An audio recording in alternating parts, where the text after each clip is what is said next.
Boa noite, turma. Professor Igor aqui novamente com vocês para a nossa revisão de botânica, para a prova que está chegando, está apontando aí no horizonte, turma. Hoje nós falaremos um pouco sobre os assuntos que nós já vimos na aula passada. Eu vou estar apresentando alguns pontos diferentes, algumas informações que não estiveram presentes na aula passada. Tem a ideia de ser uma aula um pouco mais curta hoje, turma, mas diante da necessidade, da demanda que for exigida, a gente prolonga ela se for necessário. Tá? Então, vamos começar então a nossa aula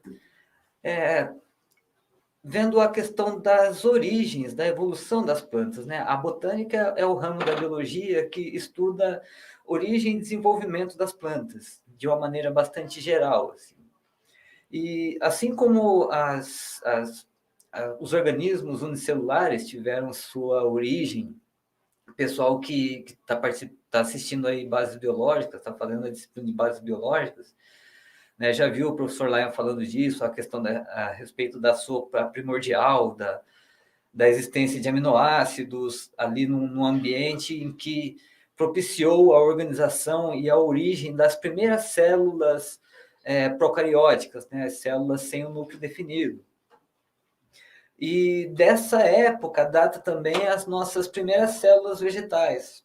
As primeiras células vegetais foram, a princípio, células procariotas também, sem um núcleo, que fizeram uma assimilação, uma associação com uma outra estrutura existente, que era a estrutura responsável por fazer a fotossíntese, né, a clorofila. E a partir do momento em que a célula ela se apropria desse mecanismo que tem a capacidade de fazer a fotossíntese e gerar energia dessa forma, energia e açúcar para aquela célula, elas realizam, então, uma união onde nenhuma delas perde, as duas se ajudam, e essa teoria de formação da vida ficou conhecida, então, como teoria endosimbionte, né? Endo, dentro, simbionte, assimilação. Então, assimilação interna de algum outro organismo. As nossas células animais também tiveram algumas organelas que se supõe que surgiram da mesma forma, né? A mitocôndria existe uma teoria de que a mitocôndria tenha sido uma organela derivada aí de uma endossimbiose também, né? E os primeiros vestígios, então, que nós temos dessas células vegetais foram a partir das streptófitas, que hoje nós conhecemos aí suas descendentes, sua linhagem, como as algas. Os vegetais, né, as plantas, elas possuem algumas estruturas particulares que são bastante marcantes. Eu não vou entrar no mérito da célula vegetal em si, porque são poucas coisas que diferem a célula vegetal de uma célula animal. Como vocês já viram, a célula animal, o que difere para uma célula vegetal seria o quê? A presença de uma parede celular. Nós temos na célula animal uma membrana celular, mas não uma parede. A parede celular é um pouco mais espessa e mais rígida, que atribui à célula vegetal um pouco mais de resistência a atritos e choques. Nós também temos os vacúolos, que nas células vegetais são maiores, porque eles precisam armazenar uma quantidade maior de substâncias. E o peroxissomo. O peroxissomo ele tem a característica de produzir enzimas que degradam alguns produtos, subprodutos da respiração e da alimentação celular, à base de hidrogênio, perdão. São essas praticamente as diferenças que existem aí entre uma célula animal e uma célula vegetal. E em questão de tecidos, nós temos alguns tecidos que compõem também as plantas, sobre os quais eu vou estar falando a partir de agora. Nós temos, então, começando pelos tecidos vasculares, né, os tecidos que fazem a vascularização da planta, que fazem o transporte tanto de água, quanto de minerais, quanto de hormônios, quanto de sinalizadores celulares para a planta. Esses tecidos são divididos em dois, que vocês creio que já conhecem, o xilema e o floema. O xilema, ele tem uma estrutura diferente, logicamente. O transporte pelo xilema, ele se dá em apenas uma direção, e as suas células, elas não têm... Elas possuem uma ligação que facilita com que esse transporte seja realizado, tanto de água quanto de minerais. O xilema, então, ele vai ser o responsável por estar fazendo a captação e o transporte de água e minerais e está levando lá para as folhas, para que nas folhas esses elementos sejam, a partir da energia fornecida pelo sol, sejam transformados aí em água e açúcares que a planta precisa, e energia. Então, o xilema, ele vai fazer esse papel. Ele possui em sua camada lignina. A lignina é uma substância que confere rigidez à célula em questão, enquanto que o floema a gente ouve na escola que o xilema ele sobe e o floema sobe e desce. Esse conceito de que o floema ele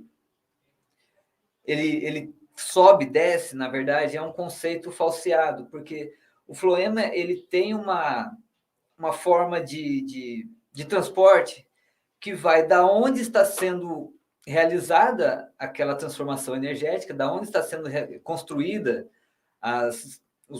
os açúcares, as moléculas que a planta necessita, para o local onde aquilo vai ser utilizado, onde essas substâncias serão utilizadas. E nem sempre isso se dá de cima para baixo, isso pode se dar lateralmente, isso pode se dar só do meio para cima. Então, não cabe dizer que o floema ele tem dois sentidos, ele trabalha no sentido em que a planta precisar, no momento. O floema ele possui algumas características também. Se no xilema a gente não tinha interrupções entre as células, né, para que a água possa subir, águas minerais possam subir até as folhas, no floema nós já temos essa separação entre as paredes celulares, com a presença de perfurações, com a presença de espaços que permitem que exista esse transporte em qualquer sentido. E se analisarmos por um lado viável, por um lado biológico, pelo lado energético, é importante que o xilema não tenha nenhuma separação entre as suas células de transporte, porque ele depende da coesão, ele depende de alguns fenômenos da água, em que, se houvesse essa separação, esses fenômenos não poderiam acontecer, né? Como a questão da coesão, que eu falei lá na aula passada, e mais para frente vou estar falando também. Mas sem essa separação existe o transporte sem um gasto energético maior. Enquanto que no floema, por existir essas separações, a gente precisa de um gradiente de energia, a gente precisa de uma força maior, de um gasto energético maior para fazer esse transporte entre as partes.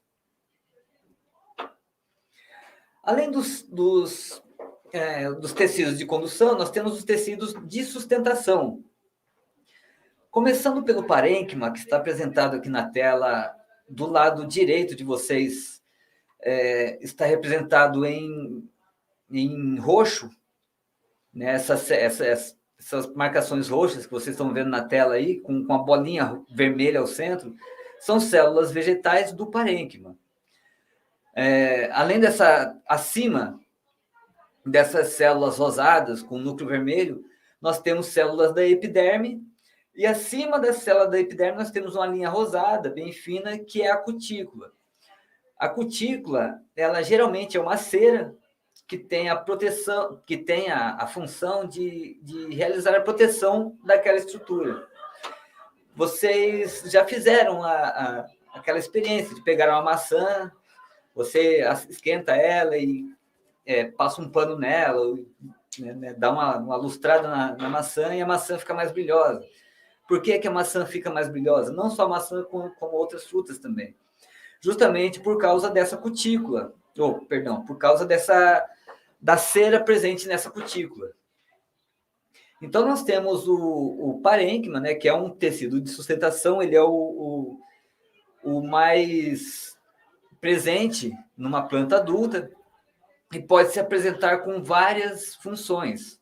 Aqui está simbolizado só o parênquima palissádico e o parênquima lacunoso, né, do lado verde, do lado esquerdo aqui em verde. O parênquima palissádico ele está um ao ladinho do outro e o lacunoso ele está um pouco mais desorganizado, deixando um pouco mais de espaço entre suas células. E esses espaços intercelulares para a planta eles são de fundamental importância na questão do transporte de água e seiva bruta elaborada e minerais também, como estaremos vendo mais para frente. Então, o parênquima ele é um tecido de preenchimento da planta e que encontra-se em maior quantidade em uma planta adulta. Além do parênquima, nós temos o colênquima. O colênquima é um tecido de sustentação, então ele é, consequentemente, um pouco mais rígido do que o parênquima em si. E a principal substância que dá rigidez ao colênquima é a celulose.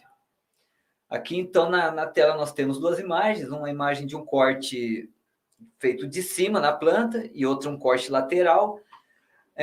O corte, a parte de cima, nós conseguimos ver o colênquima nessas células que estão maiores, que estão mais brancas ali, maiores. Enquanto que no corte lateral, o colênquima aqui ele está apresentado em linhas azuis, em riscas azuis contínuas ali. E o colênquima tem essa propriedade de realizar a proteção das células mais internas, no caso. E temos também o esclerênquima. O esclerênquima, ele, assim como o colênquima, ele é um tecido de sustentação. Ele também possui a celulose. Ele está localizado um pouco mais internamente. E ele possui, além da celulose, ele possui uma segunda substância que lhe confere ainda mais rigidez, que é a lignina. A lignina é uma substância que vai conferir uma rigidez ainda maior. Então, a lignina mais a celulose vão transformar, então, esse corpo celular em um corpo bastante rígido, né, a fim de proteger ali as estruturas internas da planta. Eu falei no começo dos tecidos de sustentação, né, que o parênquima ele é um tecido de preenchimento, só retornando para que eu deixei de falar de dar uma informação. O parênquima, então, é um tecido de preenchimento e que nesse tecido de preenchimento a planta pode estar guardando, armazenando N substâncias de acordo com a sua necessidade. Nós temos plantas que armazenam ar, nós temos plantas que armazenam lipídios, nós temos plantas que armazenam outras fontes de energia. Tá? Então, ele tem essa função aí de armazenamento mesmo.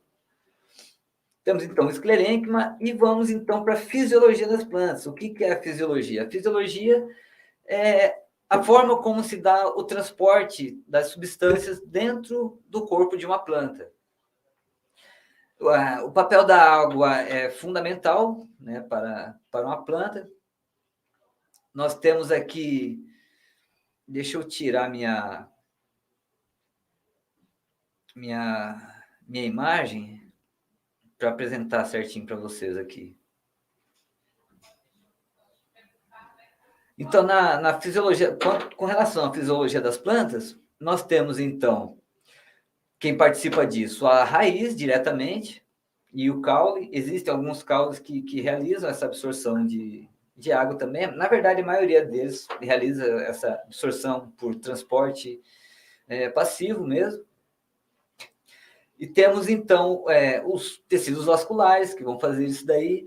A água, ela é absorvida pela planta a partir da diferença do potencial hídrico. O que é esse potencial hídrico? É a concentração de moléculas de água em diferentes partes da planta, né? Que, de acordo com essa diferença de moléculas de água, existe aí uma tendência às moléculas irem para um lado ou para o outro, né? E esse potencial hídrico, ele se manifesta bastante através da zona pelífera das raízes, que é justamente por onde a planta realiza a absorção de água e outros minerais. Após a água passar e esses minerais serem trabalhados na planta, serem transformados em seiva e tudo mais, eles costumam fazer parte de dois processos de transpiração da planta, que existe a liberação de água para o meio. Uma dessas formas é através da transpiração da planta, e para realizar a transpiração da planta, a planta utiliza-se de algumas estruturas presentes na parte abaxial da folha, na parte de baixo da folha, que são os estômatos. Esses estômatos, eles possuem duas células guarda, e essas células guarda realizam a abertura e o fechamento desses estômatos, de acordo com a necessidade da planta. Então, se a planta está com potencial hídrico muito alto e precisa liberar água para o meio, o que ela vai fazer? Ela vai abrir seus estômatos e vai fazer esse processo de transpiração. E existe ainda um outro processo que envolve aí a presença da água, que é a gutação. Tá? A gutação são aquelas gotinhas que aparecem na ponta das folhas. Sabe? Geralmente, pela manhã, dá para a gente perceber que algumas folhas elas ficam cheias de gotinhas d'água. Essas gotinhas d'água são provenientes dos hidatódios, que são outras estruturas que existem na folha, e que fazem essa liberação de água para o meio. Então, nós temos duas estruturas que realizam esse fenômeno de transferência, de transpiração e gutação, que são os estômatos e os hidatódios. O transporte da água pelo xilema e pelo floema, ele se dá... o transporte da água pelo xilema, pelo floema, são outras formas que veremos na sequência.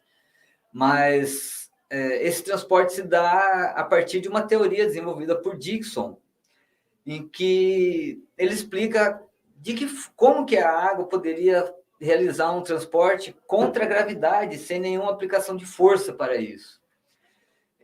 Nessa teoria, ele diz que essa seiva produzida na parte inferior, ela é transportada por causa da coesão entre as moléculas de água e a força que a sucção da transpiração nas folhas provoca. Então, vamos entender isso. Coesão entre as moléculas de água. As moléculas de água, elas vêm unidas, vêm ligadas, e vão subindo unidas e ligadas pelo xilema.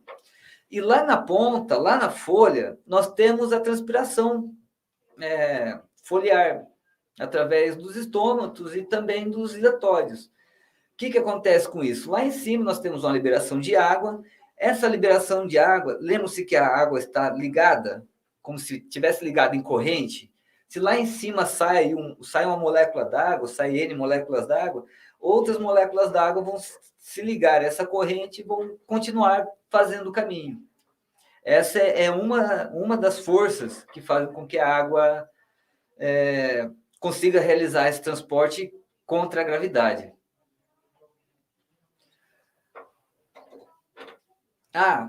Aqui tem uma um cartazinho aqui verde no meio que está escrito via apoplasto e via simplasto. Na aula não tinha falado a respeito da via apoplasto nem da simplasto. Deixa eu ver onde é que eu botei. Oh, meu Deus.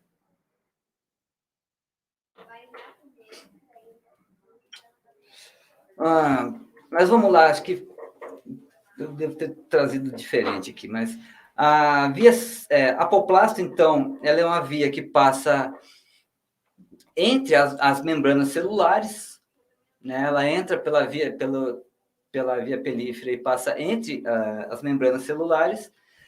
E a via simplasto, então, ela é uma que passa por dentro da célula. Então, nós temos uma via em que a água ela é transportada através da região de fora das células, né, da região marginal das células, e temos também um transporte que é realizado por dentro das células. E aí fica a pergunta, né, qual deles que é o transporte que gastaria menos energia? Esse transporte que é realizado por fora ou o transporte que é realizado por dentro da célula? Um transporte realizado por dentro da célula, ele vai ter que necessariamente passar por duas camadas de membranas celulares, duas camadas de membranas celulares e de paredes celulares também. E para realizar esse processo, a célula, a planta, ela gasta energia, enquanto que o transporte de água feito pelas vias marginais, ela é uma difusão que nós chamamos de facilitada, ou seja, ela não envolve um gasto significante de energia para a planta. Com relação às diversidades, aos tipos de plantas que nós temos, a apostila de vocês trouxe quatro espécies, quatro famílias diferentes, né, que são as principais, as briófitas, pteridófitas e as gimnospermas e angiospermas. Vamos começar pelas briófitas, rapidinho. As briófitas são plantas que não possuem um sistema vascular, são plantas que possuem um porte pequeno e que tem a capacidade de reter bastante líquido, muito líquido, muito líquido. Tanto que em determinados ambientes a presença das briófitas ela é indispensável para a manutenção da vida natural daquele lugar, porque sem esse ambiente úmido para que as sementes possam germinar e se tornarem árvores adultas, que é proporcionado pelas briófitas, nós teríamos aí um déficit nesse processo de crescimento. E as briófitas, elas possuem um sistema de reprodução bastante característico. Vamos começar aqui pelo lado direito. Vamos começar pelo esporófito adulto. Tá? O esporófito adulto é esse que está do lado direito na parte superior, que tem um risquinho e um chapeuzinho amarelo em cima. Uma plantinha verde, um risquinho e um chapeuzinho amarelo em cima. Esse é um esporófito adulto. O que é um esporófito? O esporófito é um órgão reprodutor em que vai estar produzindo gametas a fim de desenvolver uma nova planta. Esse esporófito, ele tem uma estrutura na sua parte superior, que é conhecido como opérculo, e o esporófito, então, ele vai liberar no meio esporos maduros a partir da abertura desse opérculo.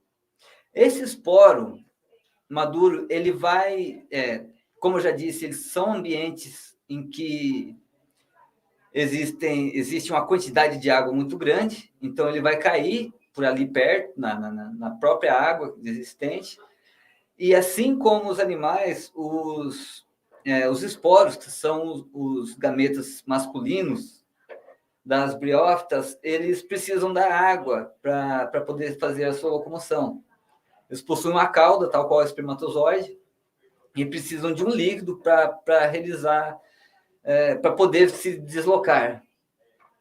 Então, esse esporo ele cai ao solo, ele germina, a partir da germinação, ele forma uma pré-planta chamada de protonema, e nesse protonema são aflorados através de mitoses, de algumas séries de mitoses, os gametófitos masculinos e femininos, né? Sendo que o gametófito masculino recebe o nome de anterídeo, o gametófito feminino recebe o nome de arquegônio, e é na junção entre os elementos presentes nessas duas estruturas que vai ocorrer a fecundação e, através da fecundação, o surgimento de um novo ser que vai se desenvolver ali, vai formar um esporófito, e a partir do esporófito e do esporângio vai reiniciar o ciclo de sua vida.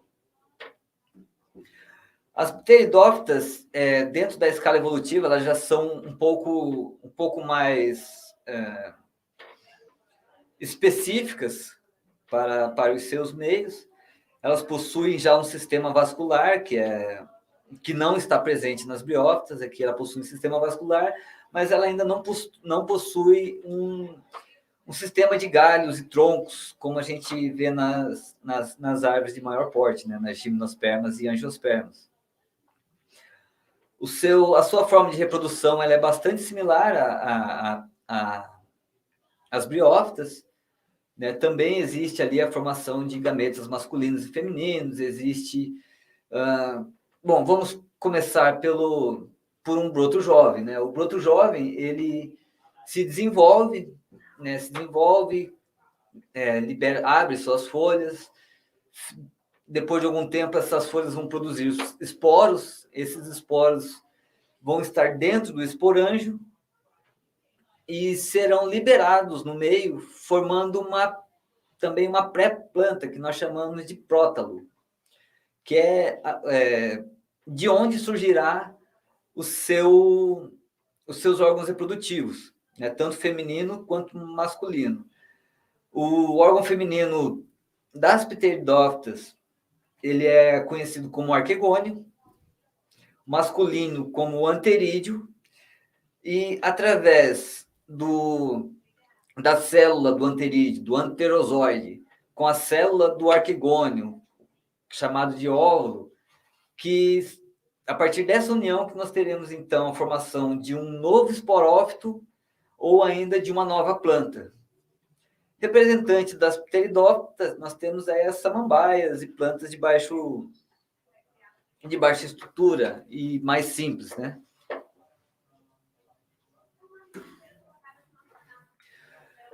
Ainda,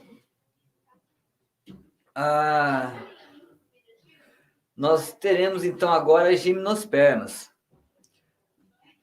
As gimnospermas, elas são um grupo já evolutivamente mais avançado, né? Elas já envolvem aí algumas árvores bastante conhecidas e de uma importância econômica bastante alta para os humanos, né? Como o pinheiro, a araucária, o cedro e sequoias, principalmente na questão de produção de madeira. Principalmente na questão de produção de madeira. O ciclo de vida de uma gimnosperma, né? Ela é uma espécie dioica, né? Até agora nós estamos vendo espécies dioicas. Dioicas são espécies que possuem em seu corpo, em seu organismo, tanto sistemas reprodutivos femininos quanto masculinos. As gimnospermas, elas possuem ali estruturas masculinas e femininas. O cone de pólen é a estrutura masculina. A pinha é a estrutura feminina, no caso de um pinheiro, lógico.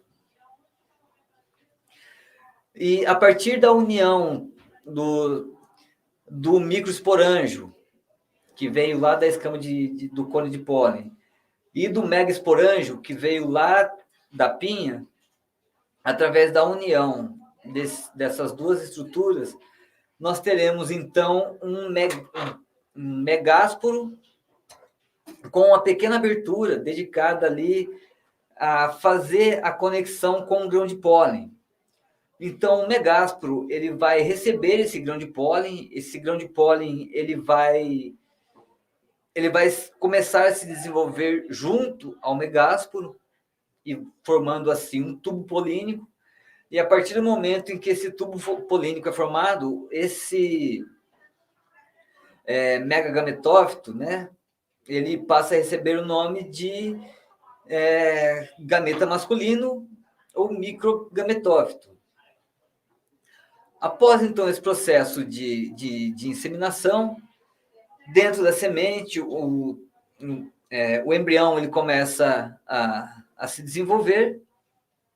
Né? Dentro da semente, nós temos ali um tecido nutritivo com a finalidade de auxiliar e nutrir esse embrião nessa fase da vida. Então, nós temos a semente, da semente forma-se a escama. Essa escama é uma estrutura que tem por objetivo uma maior dispersão das sementes. Não sei se vocês já viram, mas tem algumas árvores que liberam a semente que voa. Elas liberam a semente lá do cacho e essas sementes vêm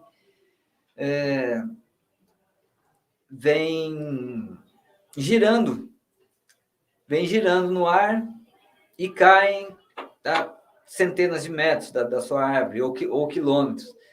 Para que serve essa estrutura? Justamente para aumentar a dispersão dessa espécie e também, de certa forma, o seu pool gênico também. Então, se nós temos as gimnospermas, então, que são um grupo bastante simples, quer dizer, já não são tão simples quanto os dois anteriores, mas são mais simples que as angiospermas. As angiospermas nós temos, então, de dois tipos, as monocotiledôneas e as dicotiledôneas. Angiospermas, gente, é toda planta que produz fruto como estratégia de dispersão. Toda planta que produz fruto é uma de origem angiosperma. Nós temos frutos e flores, né? Na verdade. Nós temos as monocotiledôneas. Monocotiledônea vem da quantidade de cotilédones de sua semente, né? De quantas partes tem ali a sua semente. O milho, ele só tem um cotilédone. O feijão, se você apertar ele, você consegue abrir ele e formar 2 cotilédones.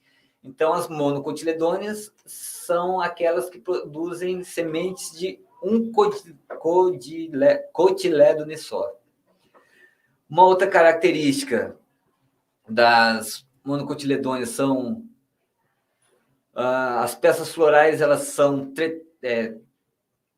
trímeras, sempre em número de 3.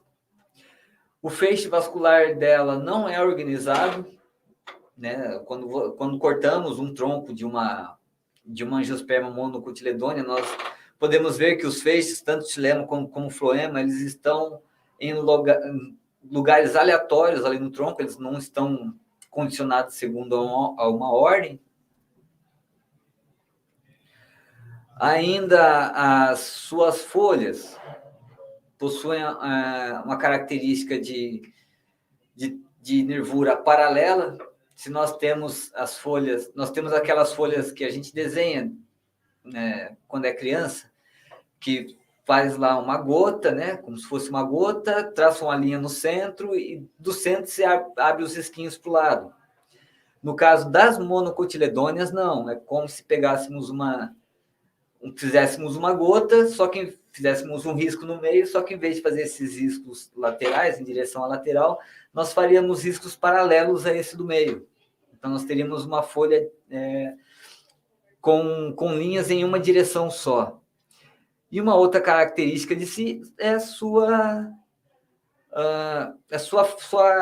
enraização, que a raiz dela é uma raiz que ela se abre, ela não é tão profunda, ela é mais aberta, ela ganha em espaço, não em profundidade. As dicotiledôneas, então, como eu disse, elas têm 2 cotilédones, as suas nervuras são ramificadas, né? Como o exemplo está aqui ao lado na figura 2, da folhinha. A sua raiz, ela tem o nome de axial ou pivotante. A raiz das dicotiledôneas, elas possuem uma raiz principal, né, um eixo principal, e deste eixo se abrem as outras ramificações.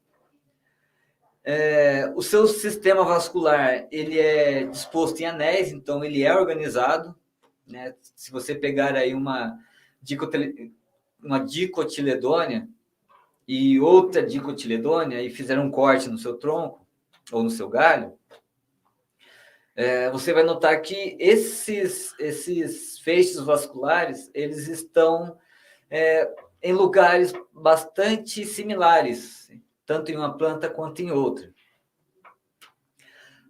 As suas flores, elas são em número de 5.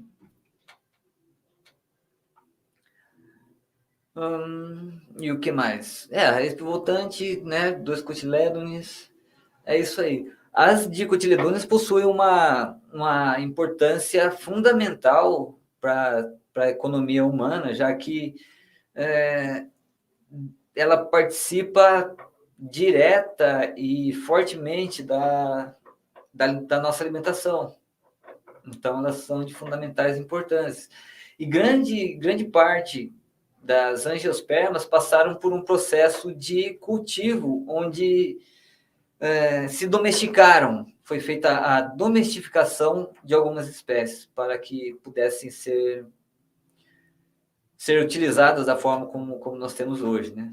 O milho, o feijão, a própria cana-de-açúcar, todas essas espécies passaram por processos de adaptação para que pudessem ser desenvolvidas e trabalhadas da forma como nós temos hoje em dia.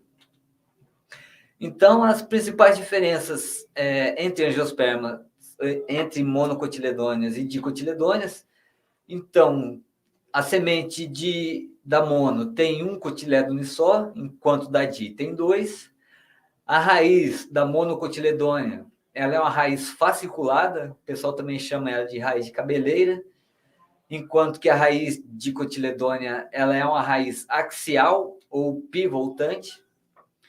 O caule delas possui feixes vasculares diferentes, nas monocotiledôneas são espalhados, enquanto que nas dicotiledôneas são agrupados e organizados. As folhas também possuem ali diferença de nervuras, e as flores, trímeras para monocotiledôneas e pentâmeras para dicotiledôneas. Com relação ao cultivo, né, e domesticação, como eu disse, elas passaram por uma fase de domesticação para que fossem plantadas. As plantas, elas são base da cadeia alimentar, inclusive nós, né, porque nós não comemos, às vezes, todos os elementos químicos, nós não temos, muitas vezes, acesso a todas aquelas necessidades que o nosso organismo precisa, mas, através das plantas, nós conseguimos obter esses elementos, né, suprir essas necessidades energéticas, e as plantas ainda conseguem armazenar essa energia que elas produzem, que posteriormente é transmitida lá para o boizinho, quando o boizinho come essa planta, e depois é transmitido para o ser humano, quando o ser humano come o boizinho que comeu a planta. Nós não temos a capacidade de de quebrar o hidrogênio, o gás hidrogênio. Nós não temos a capacidade de realizar uma série de reações que as plantas realizam e das quais nós somos totalmente dependentes também. A fotossíntese é um fenômeno que acho que dispensa até comentários, né? A não ser que vocês queiram dar uma olhada no ciclo realmente da fotossíntese, que é um ciclo bastante com envolvimento de bastante energia, né? De bastante etapas, assim, tem a sua fase clara, a sua fase escura, mas que tem como principal produto o oxigênio, que é algo sem o qual também não existiríamos, e devemos isso a elas. Então, elas têm aí uma aplicação dentro da agricultura a qual somos dependentes, na fabricação, né, na produção de especiarias, temperos e outros fármacos. Hoje em dia nós não temos ainda 30% de conhecimento a respeito das possibilidades de cura que podem ser alcançadas a partir de medicações e de elementos extraídos das plantas, né? Bioindicadores, as plantas, elas, dependendo do tipo de planta que estiver habitando naquele local, você pode dizer que como está aquele ambiente, se ele é um ambiente poluído ou não, pelas cores, pelas espécies. E ainda existem algumas plantas que possuem a capacidade de fazer a limpeza do solo, né? Eu não lembro qual espécie agora na cabeça, mas eu sei que estavam realizando um estudo com uma planta lá em Chernobyl, onde houve aquele desastre nuclear há muitos anos atrás, que até hoje é um lugar inabitável. Estavam trabalhando com uma planta para fazer a limpeza da radiação do solo daquela região. Essa planta ela conseguia fazer essa absorção de radiação e armazenar nela essa energia que estava presente no solo antes. Então, mais um benefício aí do qual nós podemos nos beneficiar diretamente, né? E para a questão da biotecnologia também. Hoje em dia tem se trabalhado muito com a biotecnologia com a intenção de se aumentar a produtividade e a qualidade dos produtos, a sua resistência a